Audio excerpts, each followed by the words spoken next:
Good morning, students. Good morning, teachers. Okay, ಇವತ್ತು ರಾಷ್ಟ್ರೀಯ ವಿಜ್ಞಾನ ದಿನಾಚರಣೆ.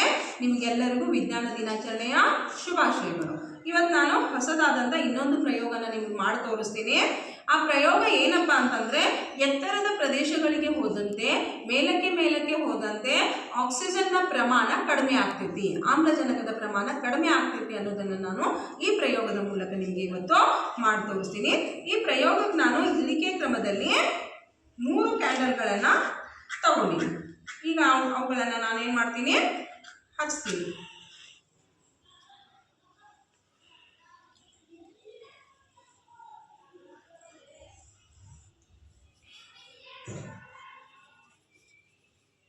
ಮೂರು ಕ್ಯಾಂಡಲ್ಗಳನ್ನು ನಾನೀಗ ಹಚ್ಚೀನಿ. ಒಂದು ದೊಡ್ಡದೈತಿ, ಒಂದು ಅದಕ್ಕಿಂತ ಸ್ವಲ್ಪ ಚಿಕ್ಕದೈತಿ, ಒಂದು 2ಕ್ಕಿಂತ ಚಿಕ್ಕದೈತಿ. ಹೌದಿಲ್ಲ? ಇಳಿಕೆ ಕ್ರಮ ಏರಿಕೆ ಕ್ರಮ ನಿಮಗೆ ಗೊತ್ತೈತಲ್ಲ? ಓಕೆ. ಈಗ ನಾನು ಈ 3 ಕ್ಯಾಂಡಲ್ಗಳಿಗೆ ಒಂದೇ ಸಾರಿ ಅಂದರೆ ಒಂದೇ ಟೈಮಲ್ಲಿ ಏನು ಮಾಡ್ತೀನಿ, ಅವುಗಳನ್ನು ನಾನೀಗ ಮುಚ್ತೀನಿ. ಅಲ್ಲಿ ಒಳಗೆ ಏನಾಗ್ತೈತಿ ಅನ್ನೋದನ್ನು ನೀವು ಸೂಕ್ಷ್ಮವಾಗಿ ಅವಲೋಕನ ಮಾಡಬೇಕು. ಗೊತ್ತಾಯ್ತಾ? ನೀವು ಏನಾಗೈತೆ ಅಂತ ಅಬ್ಸರ್ವ್ ಮಾಡಿ ನನಗೆ ಹೇಳಬೇಕು, ಆಯ್ತಾ? ಏನಾಗತೈತಿ ನೋಡ್ರಿ, ಸ್ವಲ್ಪ ನೀವು ಕಾದು ನೋಡಬೇಕು ಏನಾಗ್ತೈತಿ ಅಂತ.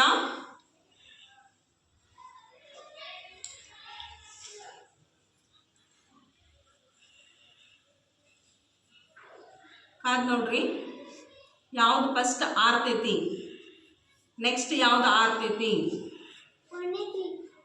ಓಕೆ, ಒಂದು ಆರ್ತು, ಇವಾಗ ಎರಡನೇದು ಮತ್ತೊಂದು ಆರ್ತು. ಈಗ ಕೊನೆಯದಾಗಿ ಚಿಕ್ಕದು ಉಳ್ಕೊಂಡೈತೆ, ಹೌದಿಲ್ಲ? ಅದು ಒಂದ ಉರಿಯಾಕತೈತಿ, ಉಳಿದಿದ್ದು 2 ಆರ್ಯಾವ. ಅದು ಕೂಡ ಏನಾಗ್ತೈತಿ, ಈಗ ಆರು ಹೋಗ್ತೈತಿ. ಯಾಕೆ ಆರು ಹೋಗ್ತಾವ ಹೇಳ್ರಿ?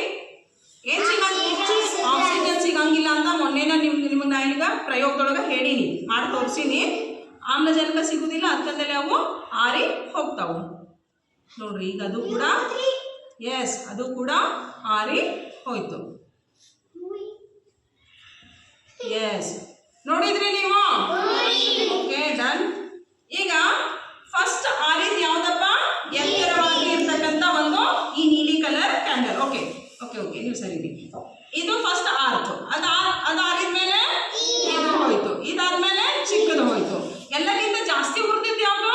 ಚಿಕ್ಕದು. ಎಲ್ಲಕ್ಕಿಂತ ಬೇಗ ಆರಿದ್ ಯಾವುದು? ಇದು. ಯಾಕೆ ಹಿಂಗಾಯ್ತು ಅಂತ ನಾನು ನಿಮಗೆ ಹೇಳ್ತೀನಿ. ನಿಮಗೆ ಗೊತ್ತೈತೇನು? ಮತ್ತೆ ಇಲ್ಲ. ಯಾಕೆ ಹಂಗೆ ಆಗತ್ತಂತಂದ್ರೆ, ಎತ್ತರಕ್ಕೆ ಹೋದಂಗೆ ಆಕ್ಸಿಜನ್ನು ಆಮ್ಲಜನಕ ಕಡಿಮೆ ಆಗ್ತಾ ಹೋಗ್ತೈತಿ. ಇದು ಭಾಳ ಎತ್ತರ ಐತೆ, ಹೌದಿಲ್ಲ? ಸ್ವಲ್ಪ ಕಡಿಮೆ ಸಿಕ್ತು ಆಕ್ಸಿಜನ್. ಅದಕ್ಕಿಂತ ಸ್ವಲ್ಪ ಜಾಸ್ತಿ ಸಿಕ್ತು, ಅದಕ್ಕಿಂತ ಸ್ವಲ್ಪ ಜಾಸ್ತಿ ಸಿಕ್ತು. ಅಂದರೆ ಒಂದು ಎತ್ತರಕ್ಕೆ ಹೋದಂಗೆ ಜಾಸ್ತಿ ಕಡಿಮೆ ಸಿಗ್ತೈತಿ, ಒಂದು ಕೆಳಗಿದ್ದಂಗೆ ಏನಾಗೈತಿ, ಆಮ್ಲಜನಕದ ಪ್ರಮಾಣ ಜಾಸ್ತಿ ಸಿಗ್ತೈತಿ ಅಂತ ನಿಮ್ಗೆ ಇದರಿಂದ ಗೊತ್ತಾಯ್ತು. ಈಗ ಪರ್ವತ ಏರಕ್ಕೆ ಹೋಗ್ತಾರಲ್ಲ, ಪರ್ವತಾರೋಹಿಗಳಂತ, ಮೌಂಟೇನ್ ಕ್ಲೈಂಬರ್ಸ್ ಅಂತಾರೆ ಅವ್ರಿಗೆ.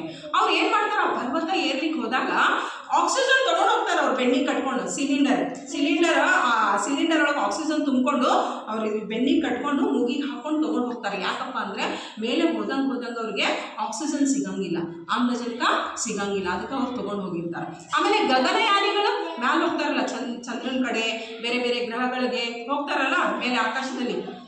ಆ ಗಗನಯಾನಿಗಳು ಕೂಡ ಏನು ಮಾಡ್ತಾರೋ, ಆಕ್ಸಿಜನ್ ಸಿಲಿಂಡರ್ನ ತೊಗೊಂಡು ಹೋಗ್ತಾರೆ. ಯಾಕಂದ್ರೆ ಎತ್ತರಕ್ಕೆ ಹೋದಂಗೆ ಅಲ್ಲಿ ಆಮ್ಲಜನಕ ಸಿಗುವುದಿಲ್ಲ. ಗೊತ್ತಾಯ್ತಾ? ಇದು ಎತ್ತರ ಇದ್ದಿದ್ದಕ್ಕನ ಇದು ಬೇಗ ಆರ್ತು, ಅಲ್ಲಿ ಆಕ್ಸಿಜನ್ ಕಡಿಮೆ, ಇಲ್ಲಿ ಸ್ವಲ್ಪ ಅದಕ್ಕಿಂತ ಸ್ವಲ್ಪ ಜಾಸ್ತಿ ಸಿಕ್ತು, ಅದಕ್ಕಂದ್ರೆ ಇದು ಲೇಟಾಗಿ ಆರ್ತು. ಗೊತ್ತಾಯ್ತಾ ಎಲ್ಲರಿಗೂ?